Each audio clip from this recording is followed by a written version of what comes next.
중등부 친구들 한 주간 잘 지냈나요? 여러분, 어린 시절 약속할 때 혹시 손 모양 기억나시나요? 우리 새끼손가락 손에 걸고 꼭꼭 약속해 이런 동요 혹시 기억나나요? 근데 우리는 언제부터 새끼손가락을 걸고 약속했을까요?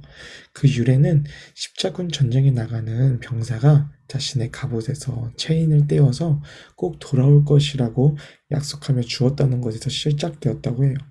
그때 그 체인 모양이 새끼손가락과 같아서 새끼손가락을 걸고 약속한다고 하는데요. 약속의 유래와 상관없이 약속은 지켜야 하고 중요하게 생각하여야 합니다. 성경에서도 약속은 매우 중요한 의미를 가지고 있어요. 그것을 다른 말로 하면 언약이라고 합니다. 이것을 조금 더 이해하기 쉬운 말로 계약이라고도 말할 수 있죠.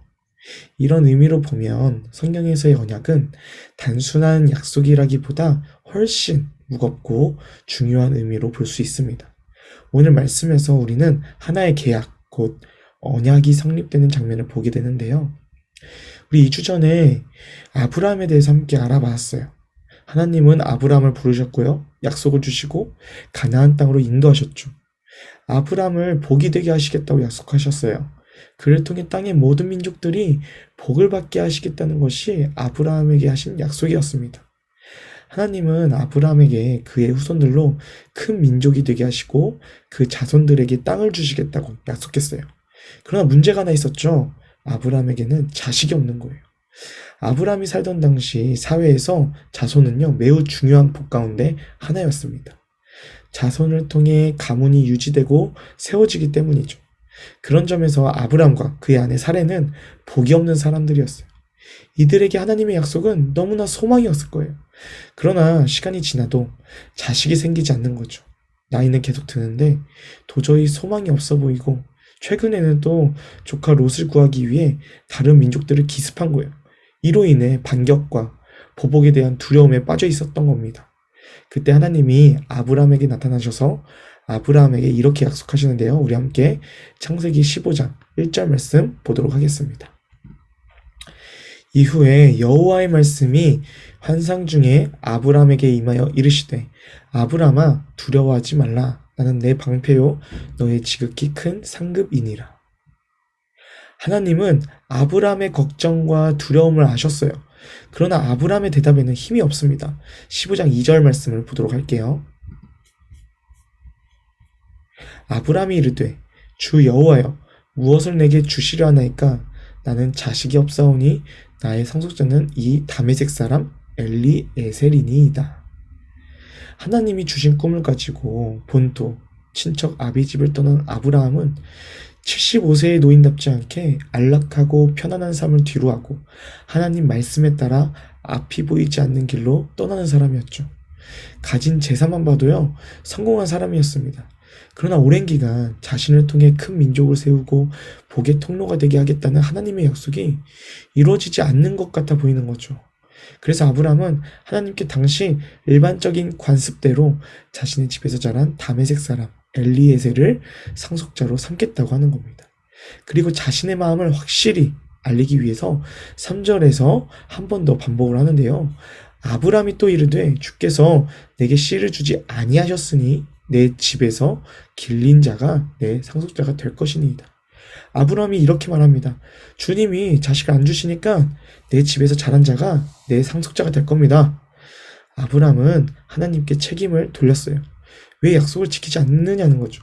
그래서 하나님이 아브라함에게 확신을 주시려고 이와 같이 말씀하시는데요. 우리 함께 4절 말씀 보도록 합니다. 여호와의 말씀이 그에게 임하여 이르시되 그 사람이 내 상속자가 아니라 내 몸에서 날 자가 내 상속자가 되리라 하시고, 하나님은 자신이 변하지 않았다는 거예요. 그러면서 아브라함을 데리고 하늘의 별을 보여주시면서 너의 자손이 이처럼 많을 거야, 이와 같을 거야 라고 말씀하십니다. 그 말씀을 들은 아브라함의 행동이 6절에 나오는데요. 그럼 좀 의아해요. 우리 함께 읽어보도록 하겠습니다. 아브라함이 여호와를 믿으니 여호와께서 이를 그의 의로 여기시고. 지금 아브라함이 무엇을 근거로 하나님을 믿었을까요? 현재 그에게는 자식이 없어요. 그런데 무슨 근거로 별과 같이 자손이 많아질 거란 이 하나님의 약속을 믿을 수 있었을까요? 하나님 때문이에요. 자신에게 말씀하시는 분이 바로 하나님이기 때문에, 약속을 신실하게 이루실 것을 믿었기 때문에 그 하나님을 믿은 거예요. 당장 어떤 응답이 있는 것도 아니고 어떤 징조도 나타나지 않지만 약속하신 분이 하나님이기 때문에 믿겠다는 겁니다. 이것이 진짜 믿음이에요. 히브리서 11장 11절 말씀에 이렇게 나와 있습니다. 믿음으로 사라 자신도 나이가 많아 단산하였으나 잉태할 수 있는 힘을 얻었으니 이는 약속하신 이를 미쁘신 줄 알았음이라. 앞이 보이지 않고 당장에 아무것도 일어나지 않은 것 같아 보여도 아브람과 사라의 마음, 이 믿음의 근거는 미쁘신 하나님, 즉 믿을 만한 하나님께 있었던 거예요. 하나님은 아브람에게 더 확신을 주기 위해 당시 사람들이 계약하던 방식을 그대로 행하시는데요. 그것이 창세기 15장 9절부터 나오는 횃불 언약이라고 부릅니다. 동물을 반으로 쪼개 두 사람이 그 사이를 걸어가는 행동이 바로 이 횃불 언약인데요.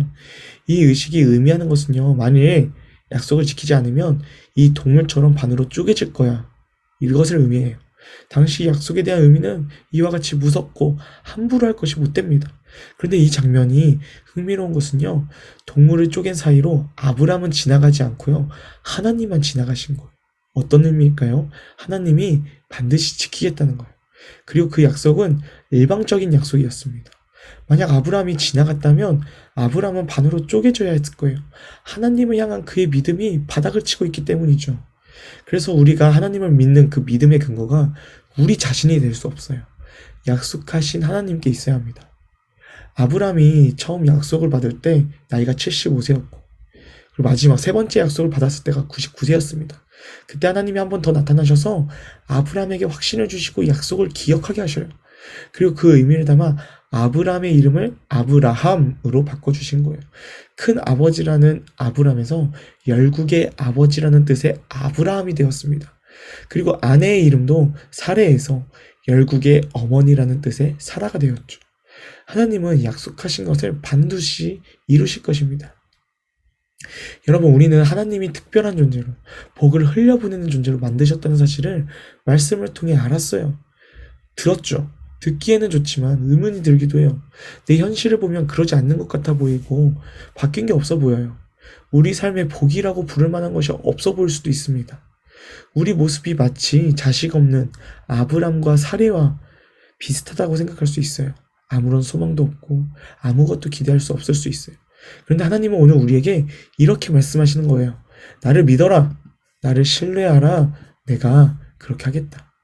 그래서 우리가 확신해야 할 근거는 우리 자신이나 상황, 어떤 결과가 아니라 약속하신 하나님이 이어야 한다는 거죠. 그 믿음 안에 있을 때 우리 삶에 하나님을 경험하는 거예요. 사랑하는 예근이나 중등부 친구들, 하나님의 약속을 신뢰하며 살아갑시다. 하나님은 분명 여러분을 사랑하시고 여러분이 행복하길 바라시고 여러분을 귀하게 쓰실 것이에요. 여러분을 통해 많은 생명을 살리고 여러분을 통해 하나님 나라가 이 땅에 세워지길 바라실 거예요. 하나님이 그렇게 하실 겁니다. 살면서 이런 날이 올 수도 있을 거예요. 아니면 이런 상황에 놓인, 지금 현재인 이런 상황에 놓인 친구들도 있을 겁니다. 내 미래가 안 보이고 어떻게 살아야 할지 막막하고 포기하고 싶어질 때도 있을 겁니다. 그때마다 신실하게 약속을 지키시는 그 하나님을 붙잡으며 이겨나가는 거예요. 그분이 우리에게 요구하시는 것은 그분을 신뢰하는 것뿐이에요. 그것이 쉬운 일은 아니지만 하나님께 시선을 두고 믿음으로 나아갈 때 우리는 하나님이 일하시는 것을, 약속을 지키시는 것을, 하나님을 보게 되는 겁니다. 하나님께 시선을 두는 것, 하나님을 믿는 것은 우리가 하나님을 알면 알수록 더 진하게 믿고 더 그분을 의지할 수 있게 돼요. 우리의 모든 인간관계의 깊이가 얼마나 친한가에 따라 다른 거죠. 그래서 우리에게 있어서 하나님을 아는 것은 말씀과 가까이 하는 삶입니다. 처음부터 잘 되진 않아요. 이해하기도 어려울 수도 있어요. 그때마다 여러분과 함께하는 전도사님과 멘토님들을 찾아주세요. 여러분들이 하나님을 의지하며 살아갈 수 있도록 옆에서 함께할 겁니다. 말씀 앞에 설 수 있는 자리도 마련할 거예요. 이런 자리가 있을 때 적극적으로 참여하여 하나님을 알기 위해 최선을 다하는, 하나님을 아는 데 힘쓰는 우리 예글이나 중등부 친구들이 되길 소망합니다.